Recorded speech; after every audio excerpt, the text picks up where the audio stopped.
রুটি রুটি। Hello friends, good morning, welcome back to my channel S family blog. তো সকাল সকাল চলে আসলাম চায়ের ঘরে। বড়দের প্রণাম, ছোটদের ভালোবাসা জানিয়ে আজকে ব্লগটা শুরু করতে যাচ্ছি। এই যে সবাই মিলে বসে গেছি চা খেতে।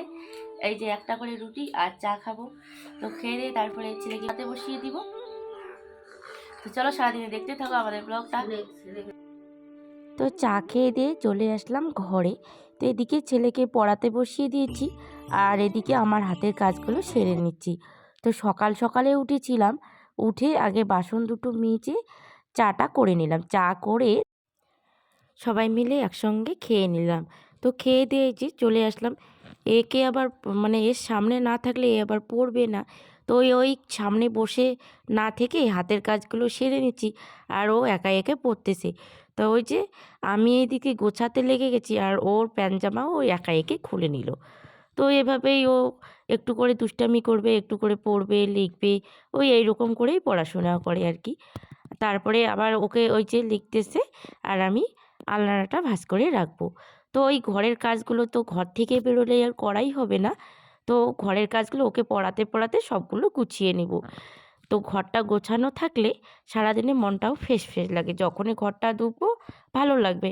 আর ঘরটা অগোছালো থাকলে সারাদিনে যেন মানে কত কাজ করেও মনে শান্তি লাগবে না আর কি। তাই যতটা পারি সকাল সকালে উঠে ঘরটাকে পরিষ্কার করে রাখতে, তাহলে ভালো লাগবে আর কি। তো ওই জন্য ওই যে সকালে ঘরটা গুছিয়ে রেখে তারপরে বাইরে বেরোই। তো ওই পড়াতে পড়াতে ঘরটা গুছিয়ে রাখি। তারপরে চলে আসলাম এই যে আমার এই যে বাইরের দিকটা, গেটটা এখনও খুলিনি। তো এখনই খুললাম, ঝাড় দিতে এসে দেখি গেটটাই খুলিনি। তো ঝাড়টা যে ঝাড়ুটা এনে রেখে আগে গেটটা খুললাম, আর দেখো কত আলো ঢুকলো আমার বাড়িতে। তো ওই যে ওই সামনে কিন্তু ফুলের গাছ দেখা যায়, কিন্তু ওই আলোটার জন্য এখন এই যে ক্যামেরাতে ধরা পড়েনি। তো তোমাদেরকে দেখাবো, আমি ওই যে আমার গেট খুললেই ফুলের গাছ দেখতে পাই। তো এই যে দেখো, মানে সকালবেলা উঠেই আগে যদি ফুলগুলোকে দেখি, আমার মনটা যেন কত সুন্দর হয়ে যায়। আর আমার ওই ফুলের গাছগুলো কত যত্ন করে রেখেছি জানো তো। একবার ছাগলে খেয়ে নিয়েছিল, তারপরে আমি খুব কষ্ট করে যত্ন করে গোবর টবর দিয়ে ওগুলোকে বাঁচিয়ে রেখেছি। প্রত্যেক দিন জল দিই। তো এখনও বেঁচে আছে। আমাদের এদিকে সবার বাড়ির ফুল আর কি নেই, তো আমার বাড়িতেই ফুল আছে, সবাই আসে নিতে। তো আমাকে খুব ভালো লাগে।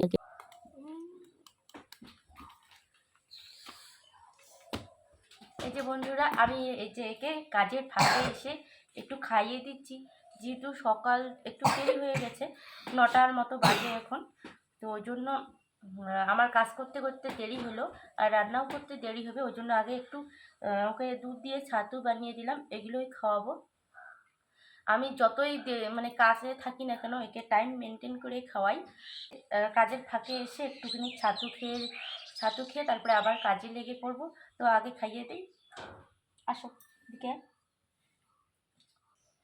এ যেহেতু পড়তে বসছে, তো এখান থেকে উঠলে আর পড়তে যাবে না, তো এখানেই এনে খাওয়াচ্ছি আমি।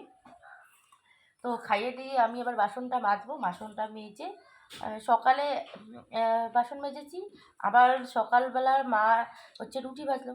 তো রুটি ভাজলো, সবাই মিলে খেলো, আমি এখনও খাইনি। তো অনেক বাসন হয়েছে আবার। তো ওগুলো বাসন মাজবো। আবার সকালবেলায় হাঁড়ি কড়াই মাজিনি আজকে। তো এখন হাঁড়ি কড়াইও মাজবো। তো তার আগে অনেকটা সময় লাগবে রান্না করতে। তো আগে এগুলোই ছাতু খাইয়ে দিচ্ছি দুধ দিয়ে। তো ছাতু খাইয়ে দাইয়ে তারপরে আমি এবার বাসনগুলো মেজে চান করব। চান করে তারপরে ভাতটা বসিয়ে দেবো। স্কুল যাওয়ার আগে আগে ওকে সিদ্ধ ভাত খাইয়ে দেবো আর কি, খাইয়ে স্কুলে পাঠাবো। ছেলেকে খাইয়ে এক গাদা বাসন নিয়ে কলের পাড়ে চলে আসলাম। আর আজকে না খুব বাতাস করেছে, ওই জন্য সকালবেলা একবার ঝাড় দেওয়া হয়ে গেছে, তারপরে অনেক আবার পাতা পড়েছে। তো এখন এই দিকটা ঝাড় দিব না, তো আগে বাসনটা মাজি। তো বাসন মাজবো হচ্ছে ছাই আর হচ্ছে সার্ফ দিয়ে। আমরা যেহেতু উনুনে রান্না করি, তো উনুনে রান্না করি যেহেতু অনেক ছাই হয়, তো ওই ছাইয়ের মধ্যেই সার্ফ মিক্স করে আমরা বাসন মাজি। আর উনুনে রান্না করেও আমরা প্রত্যেক দিন হাঁড়ি কড়াই মাজি। তো ওই মাটির প্রলেপ দিই প্রত্যেক দিন সকালবেলা করে মেজে টেজে মাটির প্রলেপ দিয়ে একটু শুকিয়ে নিই। তারপরে উনুনে রান্না করি। আর কোনো দিন বিকেলবেলা হলে বিকেলবেলা সময় পেলে বিকেলবেলা মেজে রাখি। আর যদি মানে বিকেলবেলা সময় না পাই তারপরের দিন সকালবেলা মাজি। তো ওই প্রত্যেক দিনে মাজামাজি করে আমরা রান্না করি। যেহেতু আমার শ্বশুর শাশুড়ি মা নিরামিষ খায়, তো ওই জন্য আমাকে প্রত্যেকদিন মাজা ঘষা করেই রান্না করতে হয়। আমার মাজা ধোয়া সমস্ত কিছু কমপ্লিট। এখন রেখে দিব হচ্ছে ঘরে। আর আজকে খুব বাতাস করেছে, তো তার জন্য দেখো বাঁশের তলার বাড়ি যেহেতু, তো ওই জন্য কত কাঁচরা হয়েছে বাড়িটায়। আর এই যে হাঁড়ি কড়াইতে প্রলেপ দিব, তো প্রলেপ টলেপ দিয়ে শুকোতে দিব। শুকোতে দিয়ে যাব হচ্ছে ছাগল বাঁধতে। ছাগল বাঁধাই আছে, বাচ্চাগুলোকে নিয়ে যাব হচ্ছে দুধ খাওয়াতে। তো এই যে আমাদের গ্রাম, আমাদের গ্রামের পরিবেশ। তো আমাদের গ্রামের পরিবেশ তোমাদের কাদের ভালো লাগে দেখতে, সবাই কমেন্টের মাধ্যমে জানাবে। ভালো লাগলে লাইক করবে, শেয়ার করবে, সাবস্ক্রাইব করবে। তো আমি যেহেতু প্রথম শুরু করেছি, তো তোমরা যদি সবাই আমাকে কমেন্টে ভালো কি মন্দ কিছু একটা রেসপন্স দাও, তাহলে আমিও বুঝতে পারবো কোথায় ভালো কোথায় মন্দ।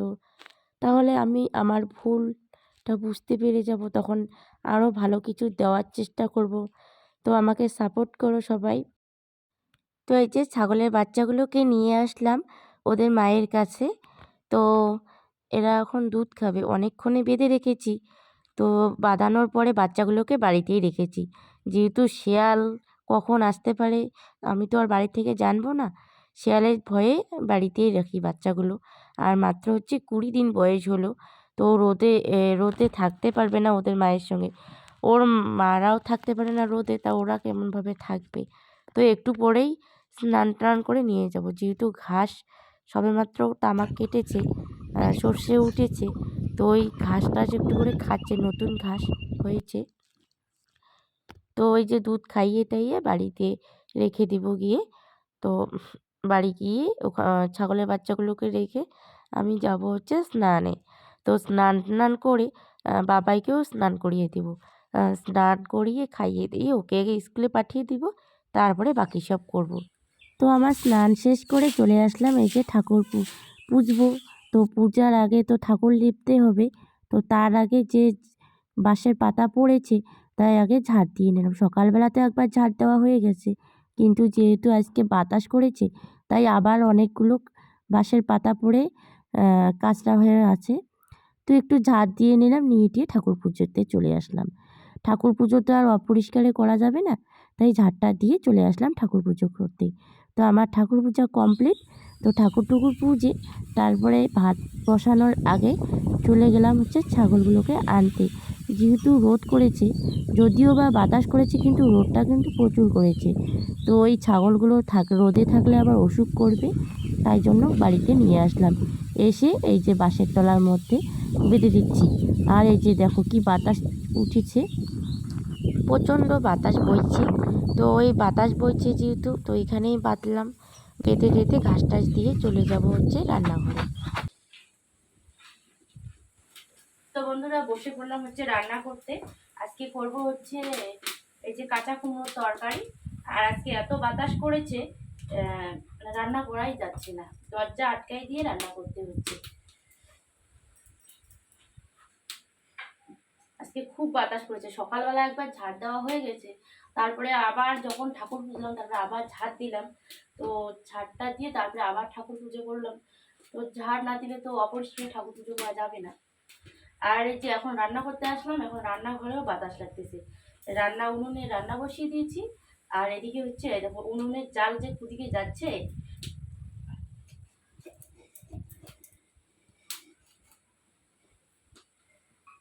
তাড়াতাড়ি করে রান্না করবো, কুমড়ো খোসা আর হচ্ছে ছোট আলু ভাজা করব।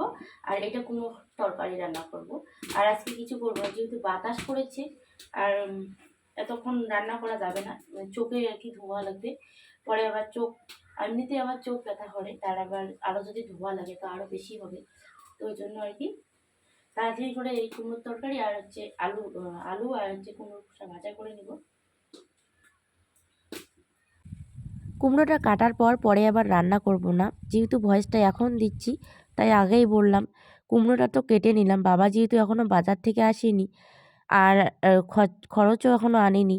তো আমার ঘরে যতটুক ছিল অতটুকুই মানে করব আমি, যেহেতু রান্নাটা বসিয়ে দিয়েছি। আচ্ছা, কুমড়ো তো তো কুটলাম, তার আগে তো কুমড়োটাই কেটে কেটে নিয়ে নিচ্ছি। এসেছি, কিন্তু তারপরে বাবা আনলো হচ্ছে পনির। এই যে পনির নিয়ে আসলো বাজার থেকে। তো এখন হচ্ছে পনির রান্না করব, আর কুমড়োটা রেখে দিব, যেহেতু ওই যে দরজা আটকাই দিয়ে রান্না করছি, আর বাতাস খুব উঠছে,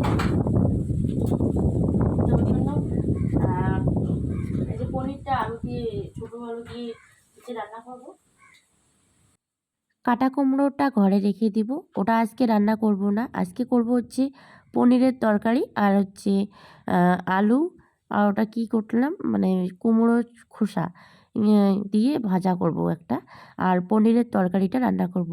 যেহেতু পনিরটা রেখে দিলে নষ্ট হবে, আর একটু গরম গরম করেছে, আমাদের বাড়িতে যেহেতু ফ্রিজ নেই, তো ফ্রিজ থাকলে তো ফ্রিজের মধ্যে রেখেই দিতাম, কুমড়োটাই রান্না করতাম। তাও কুমড়োটা থাকলে থাকবে একদিন। পনিরটা কিন্তু কালকে টক টক লাগবে, তো আজকে পনিরটাই রান্না করব। আর দুটোই রান্না করতাম, যেহেতু আজকে বাতাস করেছে ওই জন্য পরে পনিরটাই রান্না করলাম, রাত্রে কুমড়োটা করব।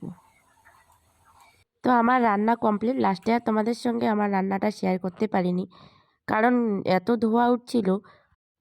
রান্না করে ঢেকে ঢুকে রেখে দিলাম ছেলে আসার অপেক্ষায়। তো তারপরে আমি চলে আসলাম এদিকে যেহেতু হচ্ছে মাটির ফুলের রসকস গাছগুলোতে এখন একটু জল দিতে। শুকিয়ে যাচ্ছে, তো যতদিন বর্ষা হবে না অতদিন মাটিতে আর কি রস হবে না, আর বর্ষা পর্যন্ত এই ফুলগুলো থাকবে না। তো যতদিনই থাকবে প্রত্যেক দিনই জল দিতে লাগবে।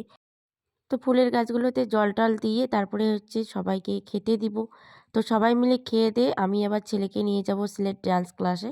যেহেতু আমার ছেলে একটু হেলদি, ওই জন্য ওকে ডান্সে ভর্তি করে দিয়েছি, যাতে একটু নড়াচড়া করে। আর বাচ্চারা তো স্কুলেতেই সময় পায় না, স্কুল টিউশন, ওই জন্য ওকে ডান্স দিলে একটা টাইম ধরা থাকবে, একটু ব্যায়াম ট্যায়াম করতে পারবে।